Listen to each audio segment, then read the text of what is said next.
Why do bad things happen to good people? Sometimes you've asked this question from yourself. I'm a good person. I help everyone. I don't hurt anyone. I can see myself as a good person. But still, why all these bad things? Why all these painful things, sufferings happen to my life? Why life always keep testing me always? Well, these questions we've asked most of the times in our life, right? Do you know how Buddha saw this? In the night of his enlightenment, the first thing that he realized was that life is consist of suffering. Suffering is a part of everyone's life, right? So Buddha did not say suffering as a part of good people's life or a bad people's life. Buddha saw that suffering was universal, right?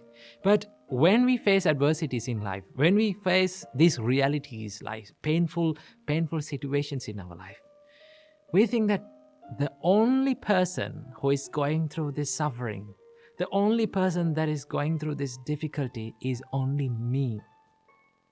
That is how everyone feels. Not to lie, sometimes I feel that. But what Buddha teaches us to see it as is to see the suffering as a universal thing. I'll tell you a story. A young mother lost her baby. But she loved her baby so much that she refused to accept her baby's death. What she did? She took her baby and ran from one village to another, one city to another, finding a doctor to cure her baby. But no one could bring a dead person back to life. Finally, she met the Buddha. The Buddha said, "Okay, I will cure your baby. But we need one medicine to do this. Can you bring it? Go and bring a handful of mustard from a family that no one has ever died."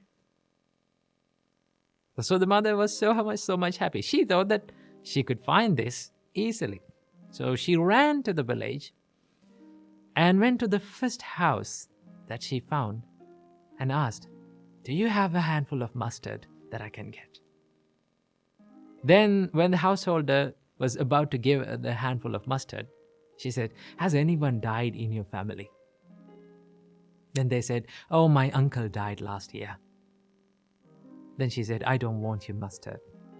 She went to the next house and she got the same answer. Someone had died. She went to the other one. She went from one house to another and she went through the whole village. The only word that she heard was, "Someone died." Death. Then she understood, okay, death is not only for me. Death was something that I always heard in this journey. Maybe my child is dead. So she made her heart strong enough to accept her baby's death. She went back to the monastery to meet the Buddha and thanked the Buddha for curing not the baby, but her heart.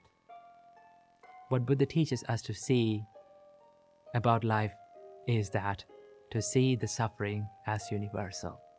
So next time when you go through a difficulty in your life, and the next time when you go through a hardship, painful feeling in life, understand that you are not all alone. There are so many people who is going through in life that's in the same situation, the suffering. Okay? Most of the time, we try to remove the suffering from life. We always wish that this suffering was not there in our life. Right? We go to sleep thinking that next day morning when we wake up, all these things will be a dream. All these problems will disappear. But the reality is, when there is suffering in life, there is suffering. So that the first thing that we need to do is that accept that there is suffering in life. So the whole point of realizing the first noble truth in Buddhism is to accept the suffering as it is, to see the suffering as it is. Only when you accept the suffering, we can cure it. We can find a remedy for it.